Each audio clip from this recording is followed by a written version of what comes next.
I used to believe that waiting was a form of love. 3 years. That was how long I waited for my husband to come home.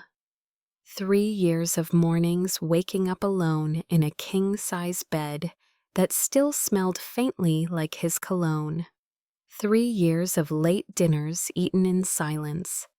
3 years of telling myself that sacrifice was temporary, that loneliness was just the price of a future we were building together.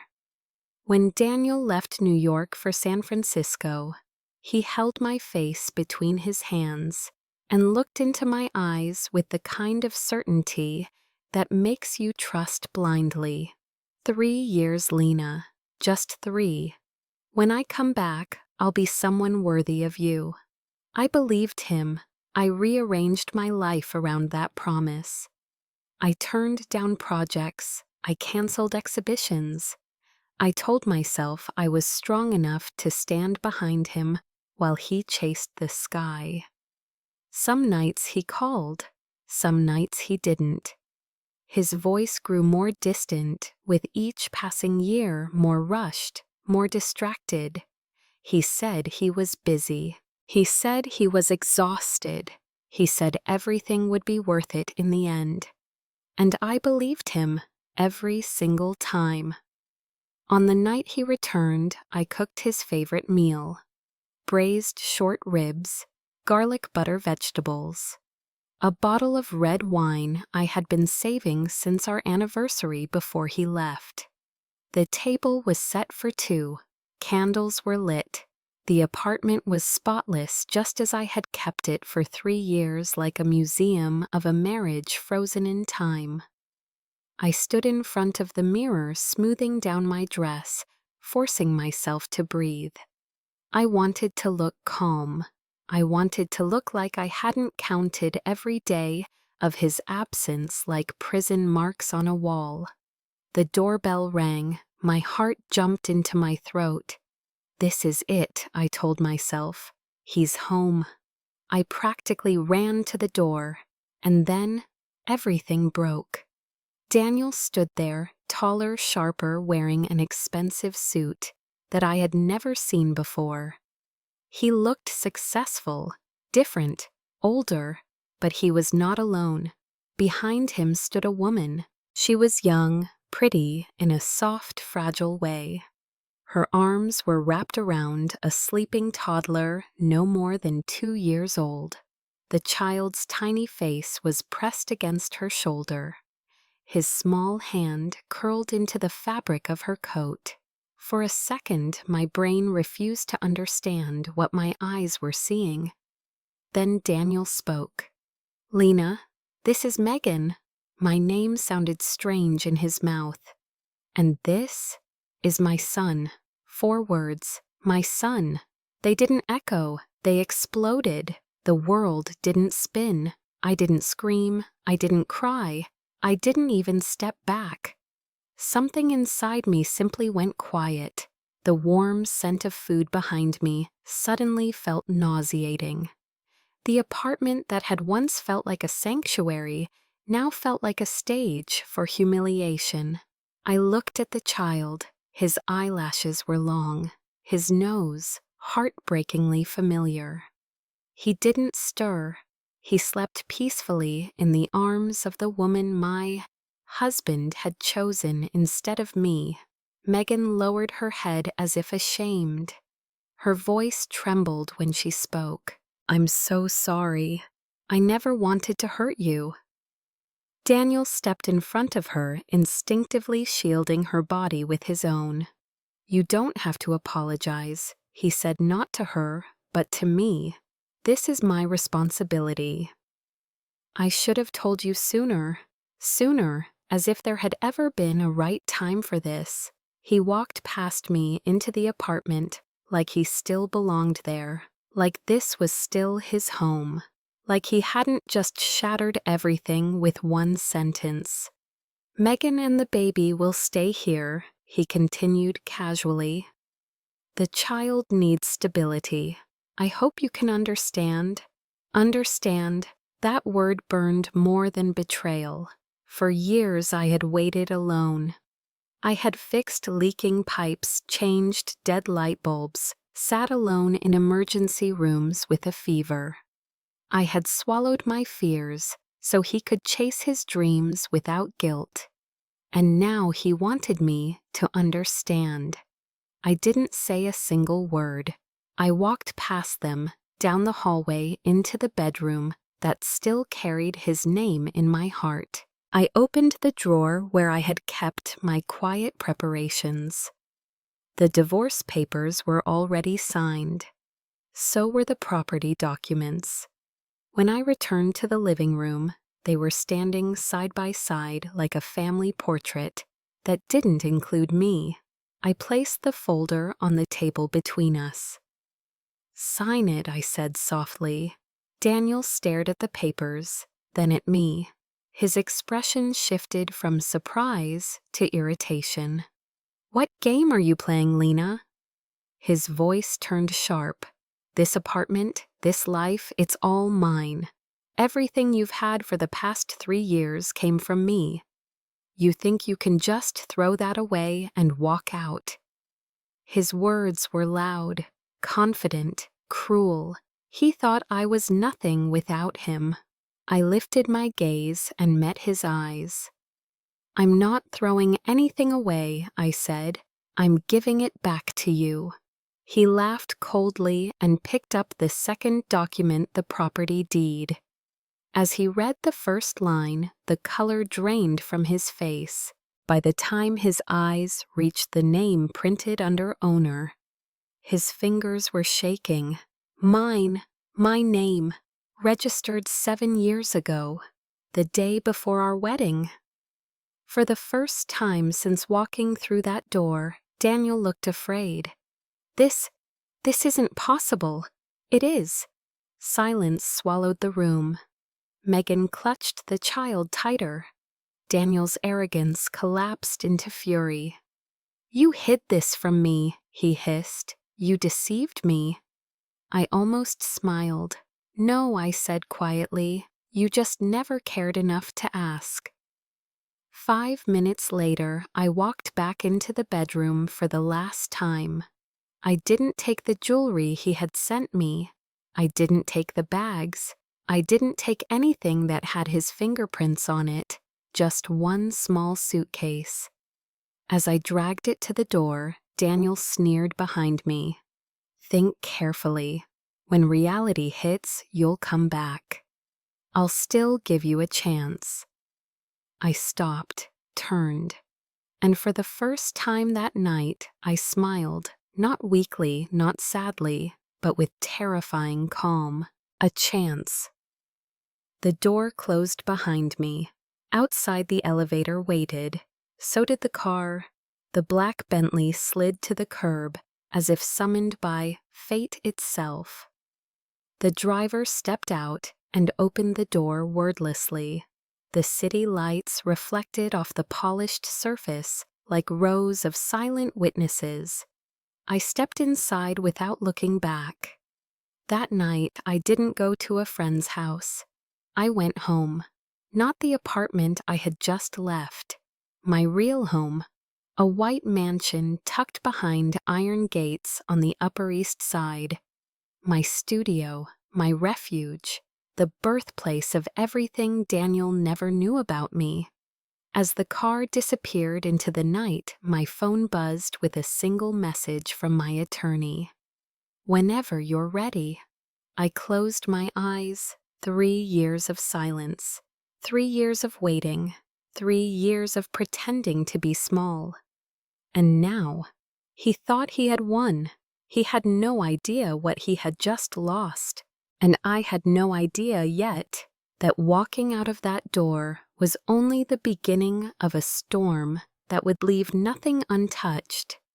If this story already shook you, don't blink, because what comes next will change everything you think you know about betrayal, revenge, and rebirth.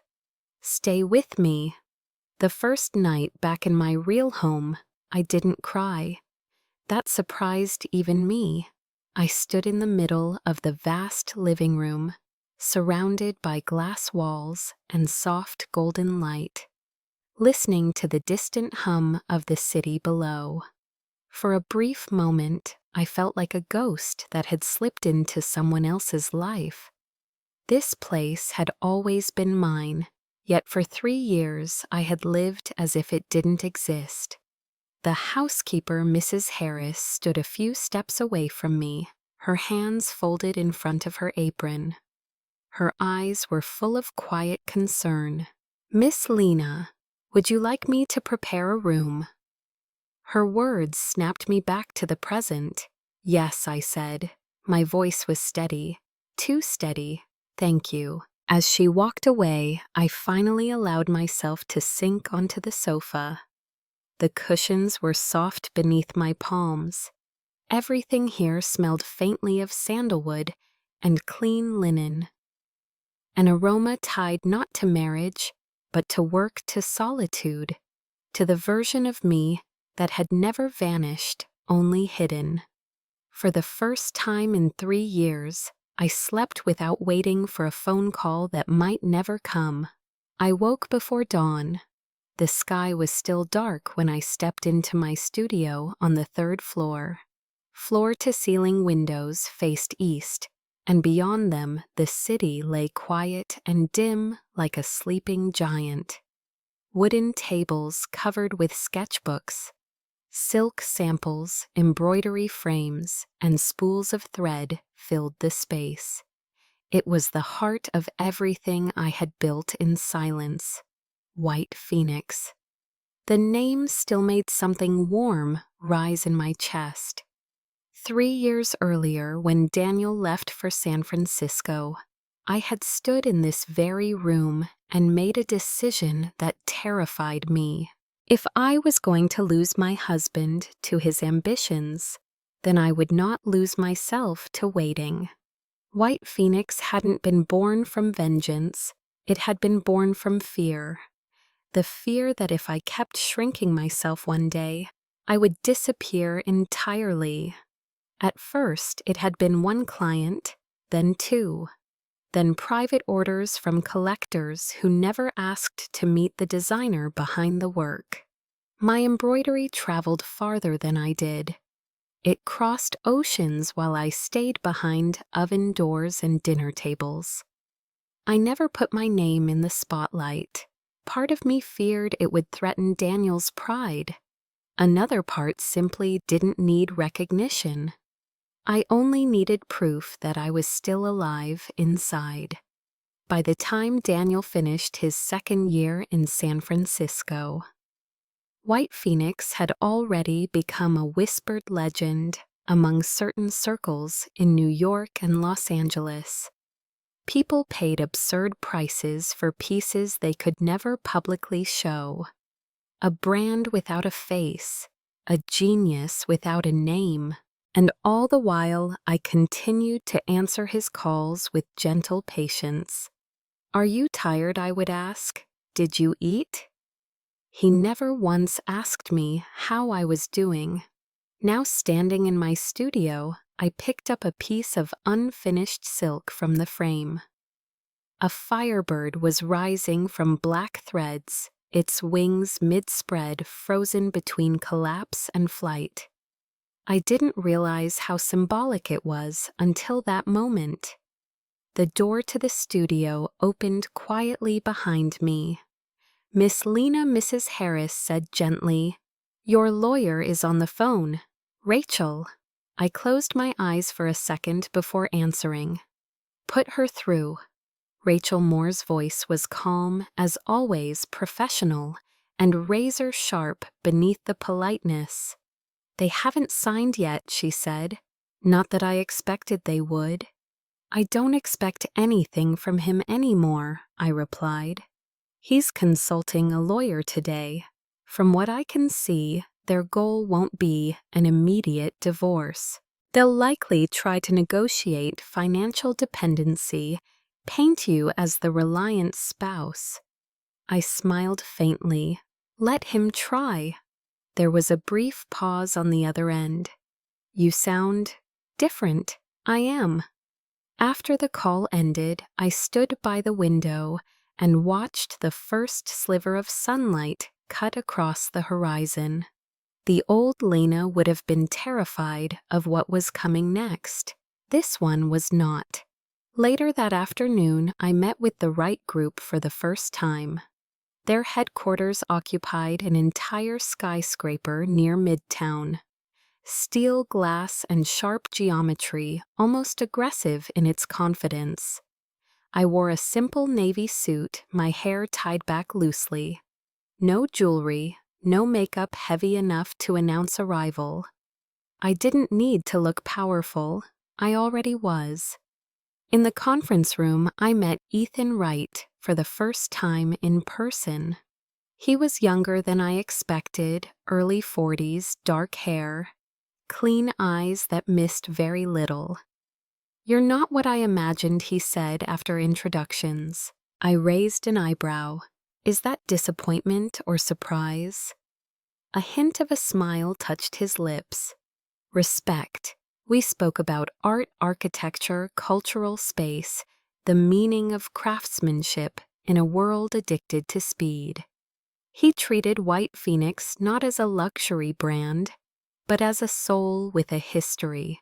When he asked to collaborate on the Sterling Cultural Center project, his tone wasn't one of ownership, it was invitation. For the first time in years, I felt seen not as a wife, not as an accessory, but as a creator. I accepted. That night, I returned to the mansion exhausted but alive. I never checked Daniel's messages. 2 days later, his name appeared on my phone screen. I didn't answer. Another day passed, then another. By the 5th missed call, curiosity outweighed restraint. I answered. His voice hit my ear like a cold blade. "You think you're very clever, don't you?" I leaned against the balcony railing. The city stretched endlessly below me. "What do you want, Daniel?" He laughed bitterly. "You always knew. That apartment, your money, this whole time you were playing me. You're confusing privacy with deception," I replied. "You were living off my name," he snapped, "while you built God knows what behind my back." For a moment, I almost felt sorry for him. Almost. "I built what I wanted with what I earned," I said. "The fact that you never noticed says more about you than me." His breathing grew rough. "You think this will be easy. The court won't see it that way. You lived as my wife for 3 years without income. The law favors the weaker party."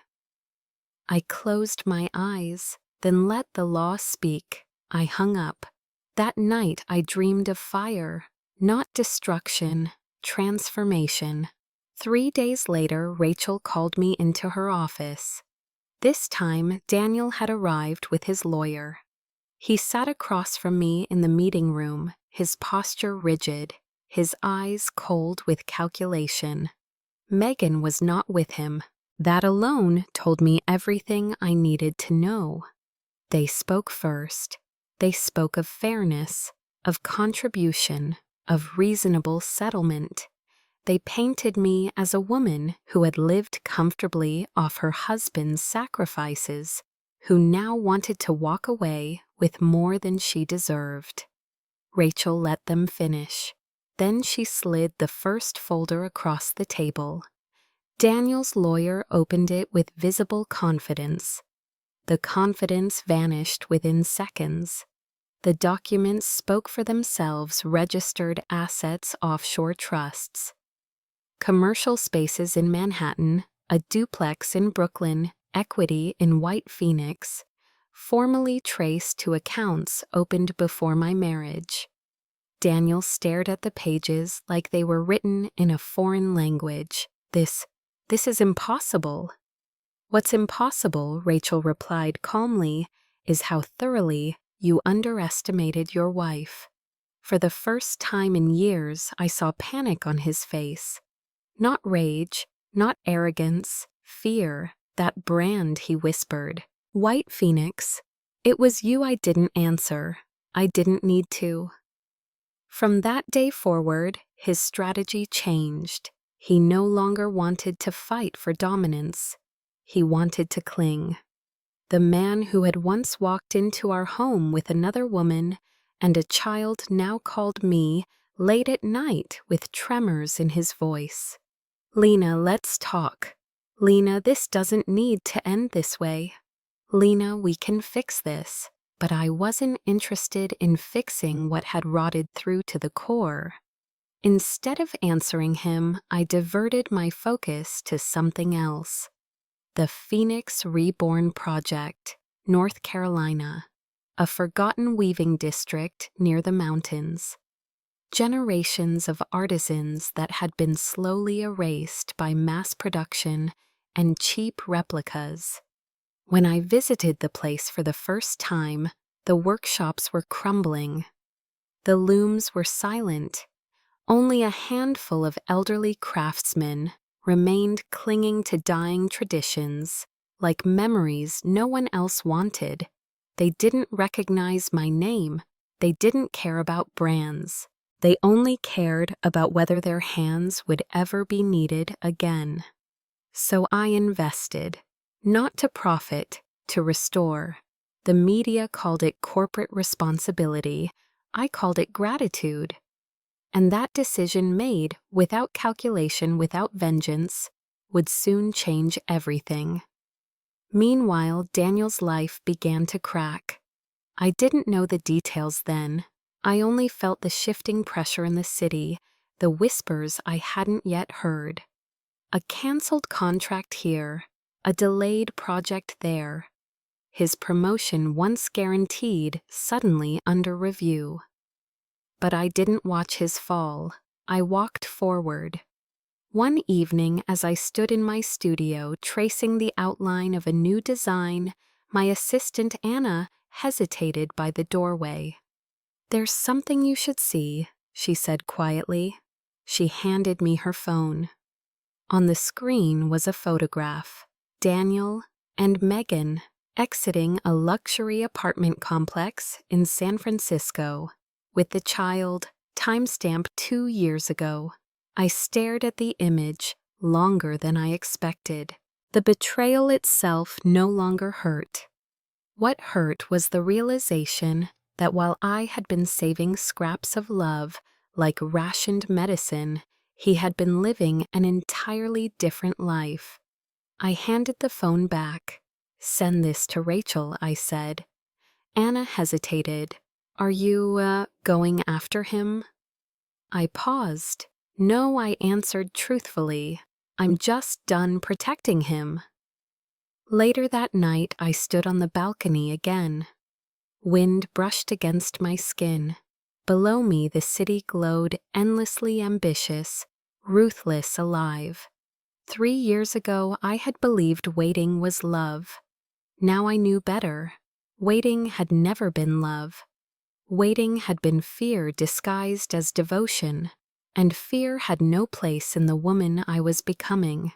Daniel stopped calling me after the meeting with Rachel. That silence didn't feel peaceful. It felt like the quiet before something desperate and ugly. For weeks, I heard nothing from him directly. No angry messages, no pleading voicemails, nothing. Instead, his presence returned in another form. Subtle, indirect, persistent. Anonymous inquiries about White Phoenix began appearing at my studio. Financial firms requested meetings under vague pretenses.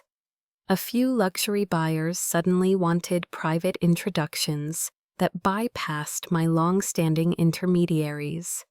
He was searching for me in the only language he understood now: money, power, control. I didn't respond. My days grew fuller than they had been in years. The collaboration with Right Group moved faster than projected. I found myself immersed in blueprints of the Sterling Cultural Center, walking through skeletal frameworks of glass and steel, that would soon carry art silk and history within their walls. I spent mornings in New York and late evenings on video calls with artisans in North Carolina. My life expanded so quickly, it felt as if I were finally compensating for 3 years of stillness. And yet, Daniel's shadow lingered. One evening, I received a message from Rachel marked urgent. "They've changed strategies," she said when I called her back.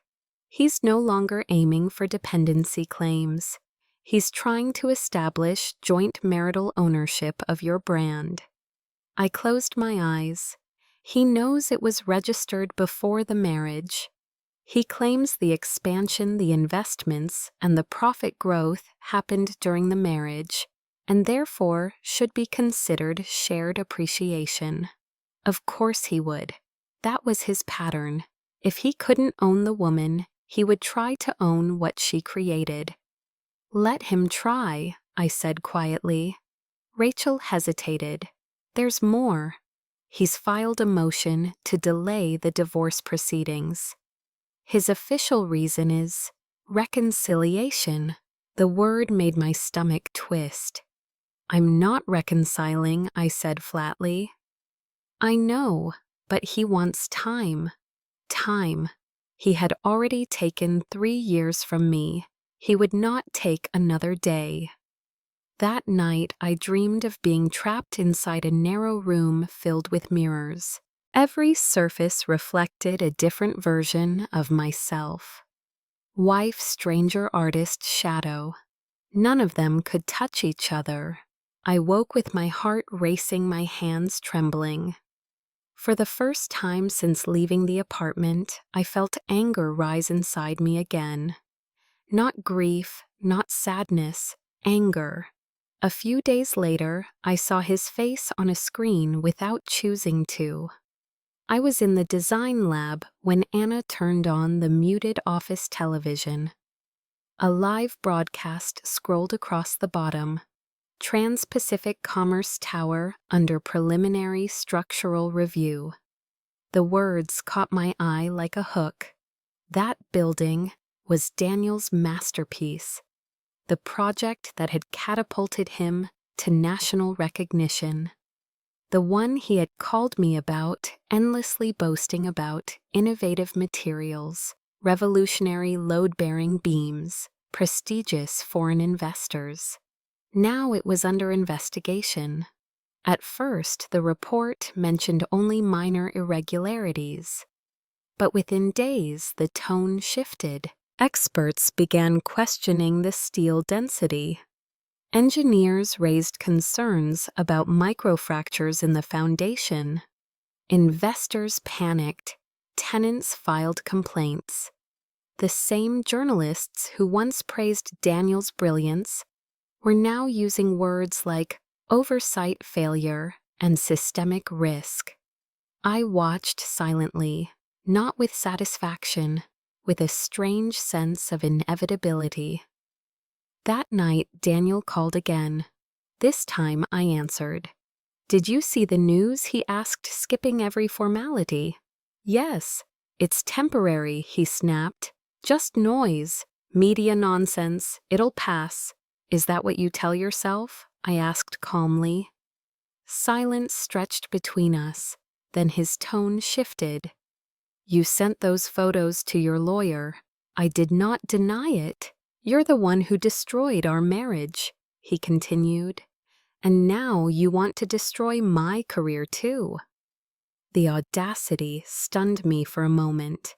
"I didn't destroy anything," I replied. "I stopped lying to protect you." "You think I don't know what you're doing," he hissed. "The media, the investigations, the timing. You're using your influence to crush me." I looked out at the city lights beyond my windows. "You overestimate my interest in your downfall," I said softly. "Your life is no longer my responsibility." A bitter laugh poured through the receiver. "You've changed, Lena." "No," I said. "I've returned." The call ended abruptly. 2 weeks later, the first formal investigative order was issued for the Trans-Pacific Project. 3 days after that, Wright Group's legal department quietly sent me a preliminary inquiry, external, harmless on the surface, but sharp beneath. They wanted to confirm whether my prior marriage to Daniel Parker in any way intersected with financial movements related to construction vendors in San Francisco. I sat with Rachel that afternoon, the city muted beyond the window. "They're following the money," she said carefully, "and they're starting to find strange pathways." That was when I realized something cold and heavy. Daniel's career wasn't collapsing because of gossip. It was collapsing because something inside it was rotten. The truth revealed itself faster than I expected. A week later, Rachel's forensic accounting team uncovered a web of transactions hidden behind shell companies registered under multiple foreign jurisdictions. Firms that technically supplied construction materials to the Trans-Pacific site. On paper, everything looked legitimate. In reality, these companies barely existed. The money flowed out in clean invoices and returned in shadow. One offshore account appeared again and again in the final trail. The account holder's name escaped every legal filter. Until it didn't. Daniel Parker. Rachel laid the documents out in front of me one by one. "This isn't negligence," she said quietly. "It's embezzlement." My hands felt numb as I read. He had signed the projects.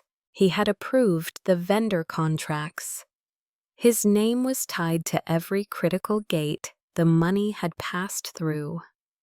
"This goes beyond divorce now," Rachel continued. "This is federal. For a long time I couldn't speak. When I finally did, my voice was steady, but it did not feel like mine. Proceed legally," I said, "without mercy and without spectacle." Rachel studied me carefully. "You're not afraid of retaliation?" "I lived in fear for 3 years," I replied. "I'm not interested in carrying it into the rest of my life." That same night, I saw Daniel's face again. This time not in accusation, but in spectacle. He was being questioned outside a courthouse in San Francisco, cameras crowding around him.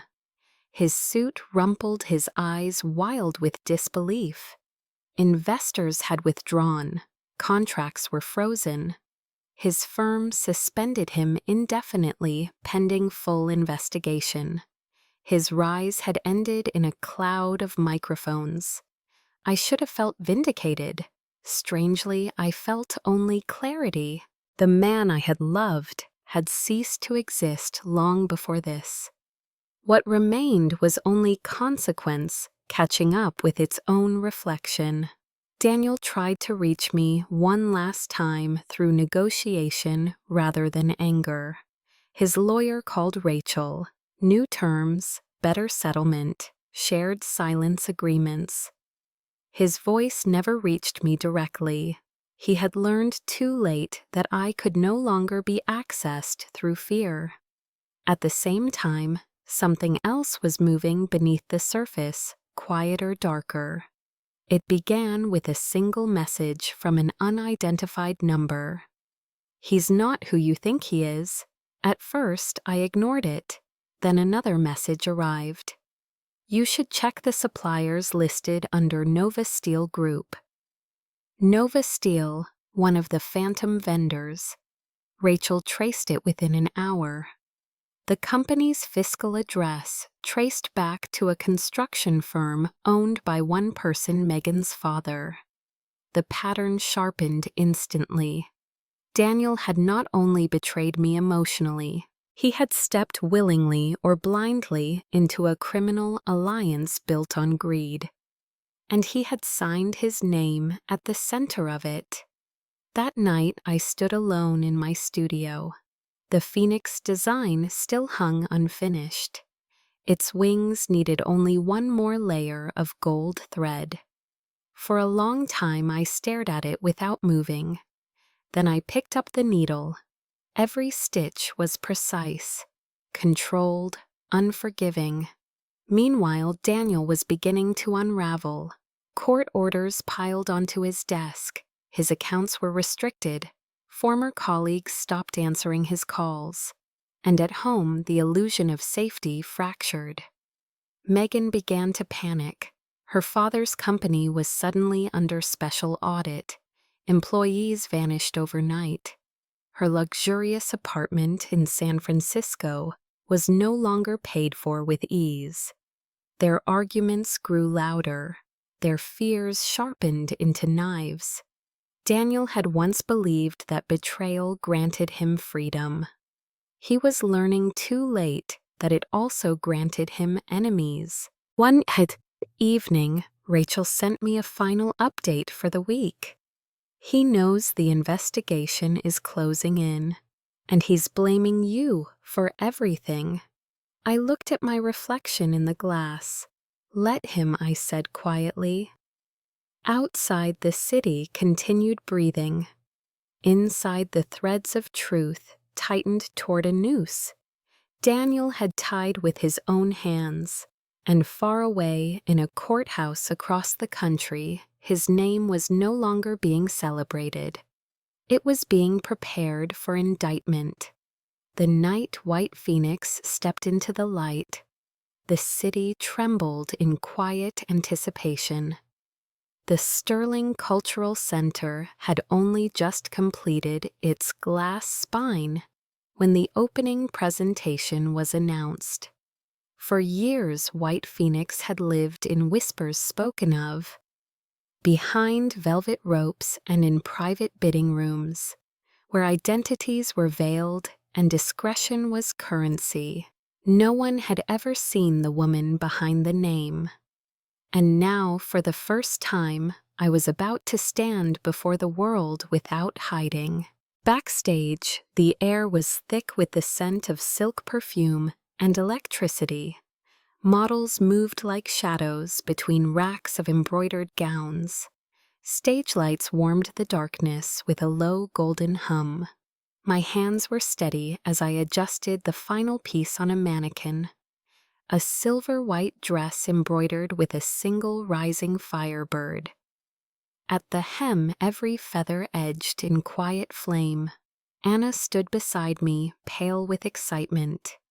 "They're here," she whispered. "Everyone." I didn't ask who everyone meant. I already knew. From the other side of the city, in the apartment I once called home, Daniel was watching the same stage through a television screen. I would learn later how the glass slipped from his hand and shattered silently on the floor. At the time, I felt none of that. I felt only the moment when silence swept across the audience like a held breath.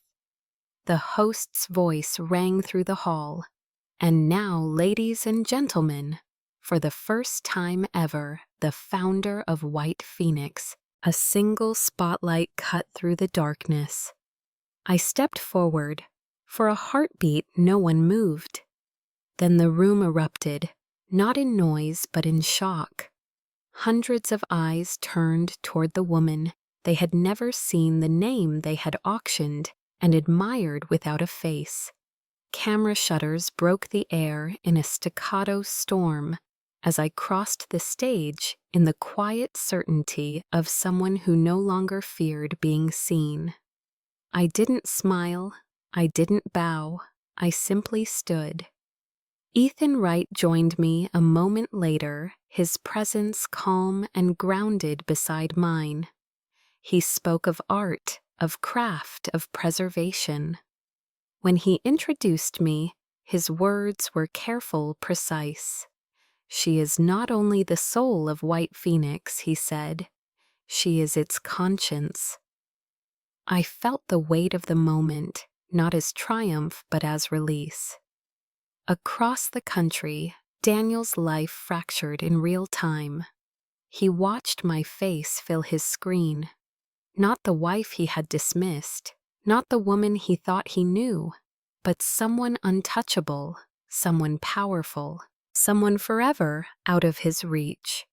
Later, when I returned to the quiet of the mansion, I found his name burning on my phone. Missed calls, voicemails, messages without rhythm, rage, braided with panic accusation, tangled with disbelief. "You planned this," one message said. "You wanted me to see." I deleted them without listening. The explosion he felt inside his chest that night was only the beginning. Within days, the investigation into the Trans-Pacific Tower escalated from inquiry to emergency status. The city issued a partial evacuation order for lower commercial levels, pending structural reinforcement. Tenants fled, headlines sharpened. The phrase "design failure" grew teeth. Daniel's firm suspended him officially. His name was removed from all active projects. Sponsors withdrew. And the one ally he believed he still had, Megan, began to pull away.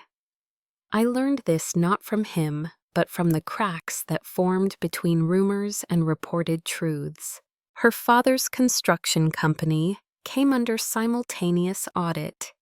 Regulations tightened without warning. Frozen assets, scrambled legal teams. What had once been quiet manipulation behind the veil of subcontractors was now visible to every authority that mattered. And inside their apartment, the pressure ignited. Their arguments spilled into public view when neighbors called security one night after shouting ricocheted through the halls. Police arrived, no charges, just records, witnesses, notes. Fear had a way of separating lies from allies. One evening, after 17 missed calls from unknown numbers, I answered a final one out of quiet curiosity. It was Megan. Her voice was thin. "He's collapsing," she said. "Everything's falling apart." I closed the balcony doors to block out the wind. And silence. "You did this," she whispered. "No," I replied. "I stopped protecting him." Her breathing grew uneven. "You took everything from us." Daniel took everything from himself. "You don't understand," she cried. "My father, his company, our future." "You built your future on deceit," I said calmly. "Deceit always has an expiration date." I hung up before she could speak again. That same night, Daniel broke. Not on camera, not in court, at home. Megan accused him of being careless. He accused her father of manipulation. She accused him of dragging her into ruin. He accused her of using him. The last illusion fell when she screamed the words she had never meant to say aloud. "If it weren't for the baby, do you think my family would have ever chosen you?" The room fell silent after that, the kind of silence that follows a death. Daniel did not respond. He turned away from her slowly, as if he were staring at a stranger for the first time. Something inside him broke cleanly in half. In the days that followed, he moved like a ghost through their apartment. He did not shout. He did not argue. He stopped sleeping in the bedroom. He stopped answering her questions. He stopped reacting to the child's cries. Megan thought his quiet was exhaustion. She didn't realize it was suspicion. He waited until she fell asleep one night. The apartment was dark except for the blue glow of a hallway nightlight. He moved into the bedroom slowly, every step deliberate. The child slept in his crib, breathing evenly. Daniel stood over him for a long time. Then, without touching him, he reached for a few loose strands of hair, caught on the edge of a blanket. He sealed them in a folded tissue with trembling fingers. The next morning, he sent the sample by anonymous courier to a genetic testing center. He also sent his own. After that, he waited. In New York, my world widened with quiet momentum. White Phoenix orders surged. Media commentary fractured into extremes, some calling me the quiet force behind a cultural revival. Others whispering about the mysterious wealth of a woman who once lived anonymously beside a rising architect. I gave no interviews. I didn't need to define myself through explanation. And yet, even in my calm, I felt the slow turn of a deeper storm approaching. I could sense it in Rachel's increasingly cautious tones, in the guarded movements of legal teams, in the tightening silence surrounding Daniel's name. One afternoon, I passed through the pediatric wing of a hospital after visiting an elderly artisan recovering from minor surgery. A child's sharp cry stopped me mid-step. For a moment, I thought of the night Daniel had stood at my door with a child in his arms. Then I saw her, Megan. She sat alone in the waiting room, her face drained of color, holding the boy tightly against her chest, his skin burned with fever. Tears slid down her cheeks without sound. For the first time, I saw her not as a rival, but as a woman in fear. I did not approach, I did not speak, I turned away. Whatever she had become to me ended the night she crossed my door. 3 days later, the results arrived in Daniel's inbox. In the silence of his study, with no one watching, he opened the file. He read the words again and again, then he laughed. Not loudly, not wildly, just once. A dull, empty sound that scraped through his chest like broken glass. The child was not his. The final lie had unstitched itself. I did not know this yet, but the moment his world finally collapsed into dust was already written in his hands. And far above the city, in the quiet of my studio, I finished the last golden stitch on the phoenix's wing. It rose fully now, unburdened, unafraid, and unstoppable.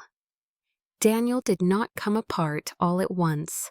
He unraveled slowly, quietly, in the most terrifying way, like a building collapsing from the inside while its walls still stood. For 3 days after receiving the DNA results, he said nothing to Megan. He moved through the apartment like a stranger who had forgotten his own reflection. He stopped answering calls from lawyers. He ignored the dozens of messages from former partners who were scrambling to save themselves from the shadow of his scandal. He didn't even touch the bottle of whiskey he had once reached for every night. Megan thought his silence meant acceptance. She was wrong. On the 4th morning, Daniel gathered every document he still had. Contracts, bank statements, digital backups, thumb drives hidden in drawers he hadn't opened in years. He locked himself in the study and stayed there for hours, the sound of his printer running non-stop, like a mechanical heartbeat. By the time he emerged, his face looked older than I had ever seen it. 10 years older. That afternoon, Federal Economic Crime Division agents arrived at the Trans-Pacific construction site. The search warrants were issued quietly, efficiently. By nightfall, the warrants were no longer quiet. They were everywhere. News helicopters circled the skyline.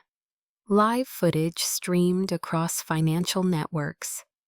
Executives of the development firm were escorted from glass offices in clenched silence. Storage servers were seized.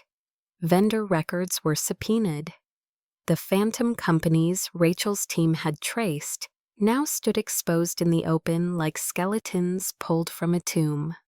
And at the center of every transaction, Daniel Parker. When the arrest warrant was issued, Megan's father fled.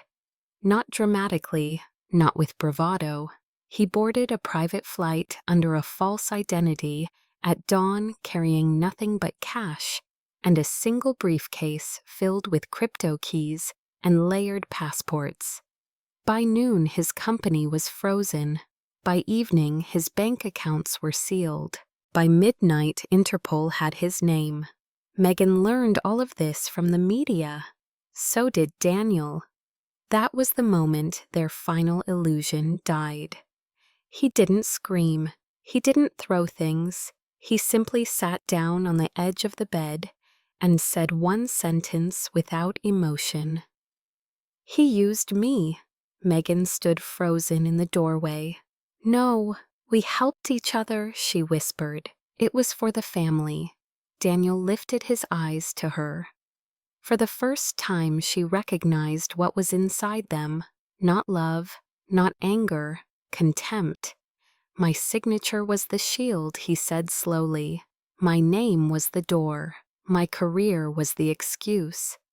Her lips trembled. "You said you loved me. I loved the lie you sold me." She opened her mouth to speak, but his next words cut through her. And the child was the final insurance policy. Her knees buckled. He left that night, not with violence, not with threats. He left with a suitcase and every remaining scrap of proof he could carry. By morning, his disappearance was being reported alongside the full exposure of the Trans-Pacific scandal. Real estate clients demanded refunds. Engineering oversight boards revoked his license pending criminal trial. His firm formally terminated him within 12 hours. From national rising star to industry pariah in a single rotation of the earth. He had destroyed a skyscraper with greed. Now it crushed him beneath the legal weight of consequence. In New York, I learned everything from Rachel in a single quiet meeting. She laid the updated filings across the table with the same calm she used to describe Rain. Multiple counts of embezzlement, structural endangerment, money laundering through offshore shells, conspiracy to defraud. Her eyes lifted to mine. "They're offering him a plea deal if he testifies against the Miller Network." "And if he refuses?" I asked. Rachel tapped the file. "Then the sentence could bury him for the rest of his productive life." For a moment, I watched the city through the tall windows instead of looking at the papers. "I won't interfere," I said. Rachel studied me carefully. "You could. I won't." My involvement ended the moment the truth began moving without me. Justice was no longer personal. It was institutional. While Daniel vanished into interrogations and legal darkness, Megan's life collapsed publicly. Her social accounts went silent. Her invitations evaporated. Former friends turned into distant contacts who never answered again. Credit lines were withdrawn. Her apartment lease was terminated when the financial tracing reached its owner. She tried calling me once. I didn't answer. I didn't need to. By the end of that week, her father's construction empire formally declared bankruptcy. Vehicles were seized, properties auctioned, accounts zeroed. The man who had once moved millions with a signature now faced courts on 3 continents. And yet, there was one secret left. One final truth that Daniel carried like a blade in his chest. The child. For days he had lived with the confirmation burning behind his eyes. Not his son, not his blood, not his future. He had raised another man's child while believing himself to be a father. That betrayal hurt him more deeply than prison ever would, because it destroyed not his freedom, but his identity. 3 nights after his interrogation, he finally broke. He returned to the apartment one last time to confront Megan. She opened the door with red eyes and shaking hands. "You came back," she whispered. He stepped inside without a word and placed the DNA report on the coffee table. The final sentence was circled in black. She read it once, twice, then she collapsed. The screaming that followed tore through the walls like shattered glass. The neighbors called security. The building filed an incident report. The details made their way into sealed legal testimony 2 days later. He didn't strike her. He didn't threaten her. His pain crushed her more brutally than violence ever could. "You let me live a lie," he said. Her only answer was sobbing.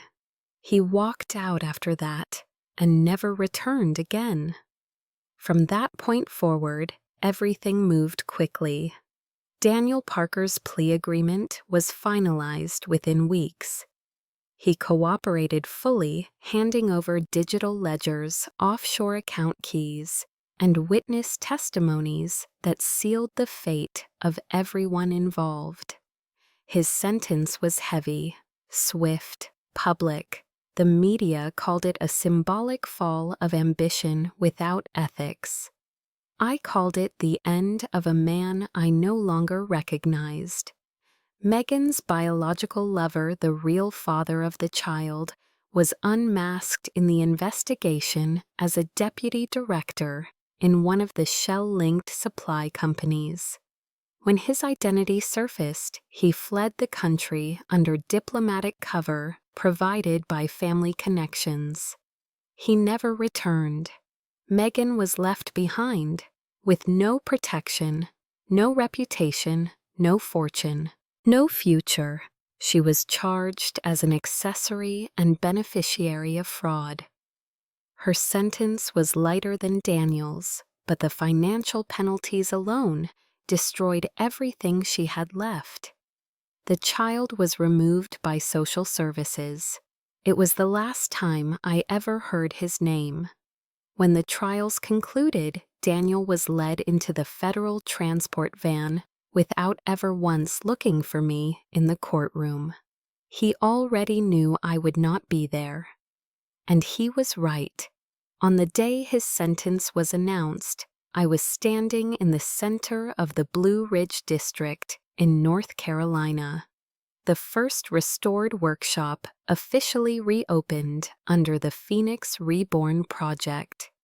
Old looms sang again beneath fresh timber beams. Young hands learned the rhythm of heritage from trembling elders whose craft had nearly been erased. That day, 6 apprentices signed lifelong teaching contracts. 6 futures were reborn. When the announcement reached me through Rachel's message, I closed my eyes briefly, not in relief, not in pleasure. In completion, Daniel's world ended. Mine no longer orbited it. For the first time since the night he walked through my door with another woman and a child, his name held no emotional gravity inside me at all. He had become part of history, and I had stepped into tomorrow. That night alone in my studio, I began a new piece on pure white silk. There was no phoenix this time, no flame, no resurrection motif. Only a single magnolia branch unfolding quietly into light. For the first time, the story I was telling with my hands was not about survival. It was about peace. After the trials ended, the world expected me to feel something grand, relief, victory, closure. But what I felt instead was quiet. Not the hollow quiet of loss, not the tense quiet of waiting. It was the quiet of standing in a room where a storm had passed and realizing the walls were still standing, stronger than before. Daniel's name faded from headlines faster than anyone had predicted. Scandals burn bright, but they burn fast. Within months, the city had moved on to new villains, new collapses, new gossip, and I moved on with it, not as someone running from the past, but as someone finally walking without carrying it. The mansion no longer felt like a refuge from disaster. It felt like a home. Mornings began with silk instead of silence, with sunlight through tall windows instead of memories pressing against the walls. I spent long hours at the studio, not to escape life, but to shape it. White Phoenix grew beyond anything I had once dared to imagine, not just as a brand, but as a living ecosystem of artists, apprentices, historians, and craftsmen. What once hid in shadows now stood in the open with integrity. The Phoenix Reborn District became a place people traveled to not for luxury but for meaning. Old men who once believed their art would die with them now taught young students who stitched with trembling hands and bright eyes. For the first time in decades, their craft lived beyond nostalgia. And each time I watched them work, I felt something inside me heal quietly. Months passed, winter dissolved into a gentle southern spring. One afternoon in Charleston, after supervising the installation of a silk mural in a restored boutique hotel, I walked alone along the waterfront. The air smelled of salt and warm stone. Magnolia trees were in bloom again, soft white petals drifting through the air like fallen memories that no longer hurt. I stood on a small bridge, watching koi glide beneath the surface of green water when a familiar voice spoke behind me. You always find the quietest places in the loudest cities. I turned. Ethan stood a few steps away, hands in his pockets. No corporate armor between us. No suits, no boardrooms, just him, human, unguarded. You shouldn't be surprised, I said. You're the one who said art hides where noise can't survive. He smiled faintly.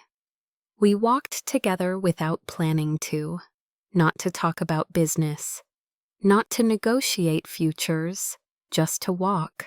We spoke about architecture and ruins, about how cities forget themselves, and how art reminds them. We spoke about things we had lost, not each other, but the versions of ourselves that once believed in the wrong dreams. At one point, he looked at me and said softly, "You're not running anymore." And I realized he was right. For years, I had been either waiting for something or escaping from it. Now I was simply living. We didn't promise anything that day. We didn't need to. Whatever connection existed between us didn't come from desperation or salvaged hope. It came from two people who had walked through fire separately and met afterward without needing to prove they were still burning. When I returned to New York, weeks later, the city felt different. Not because it had changed, but because I had. For the first time, I passed the old apartment building without slowing down. The windows reflected nothing familiar to me anymore. That place belonged to a version of myself who had not yet learned how to leave when love stopped being love. That woman was gone, and I was grateful she had survived long enough to become me. On a quiet Sunday evening, I stood once again in my studio with a new frame stretched across a stand. The silk was white, perfectly white, the kind of white that scares people because it holds infinite possibility and infinite responsibility. Anna hovered near the door, hesitant. "There are reporters downstairs again," she said. "They want comments about the legacy of a white phoenix, about the woman behind it." I smiled gently. "Tell them the same thing I always tell them." Anna lifted a brow. "That the woman behind it is working?" "Yes." She laughed softly and left me alone again. I picked up a turquoise thread and guided it through the needle with slow, steady hands. The first stitch pierced the fabric without hesitation. Not a phoenix this time, not fire, not rebirth through destruction. The design that formed beneath my fingers was quiet. A horizon, mountains dissolving into sky. A single magnolia branch arching above water. Strength without noise. Freedom without chaos. As I stitched, I thought of the woman I used to be. The woman who waited. The woman who apologized for needing more. The woman who believed love meant disappearing. I didn't hate her. I honored her. She had survived the dark long enough to lead me here. My phone buzzed nearby. A message from Rachel. No emergencies, no warnings. Just a simple line. "It's finally over. Everything's been sealed." I didn't reply right away. Closure didn't need words. Later that night, standing by the window with a cup of jasmine tea warming my palms, I watched the city glow beneath the quiet thunder of distant traffic. Somewhere out there, people were betraying each other, falling in love, destroying themselves, rebuilding. The story of the world never stopped turning. But mine had finally found its center. Daniel's face no longer drifted into my thoughts when silence fell. Megan's voice no longer shaped my memories. Even the child once the sharpest wound had faded into a distant ache that I no longer carried personally. They belonged to a life that ended at my front door the night I chose to leave. The woman who walked out that night was wounded. The woman who stood here now was whole. I set my tea down and returned to the frame. One stitch, then another, slow, certain, unafraid. For the first time, my future did not feel like something I needed to fight for. It felt like something I was already living inside.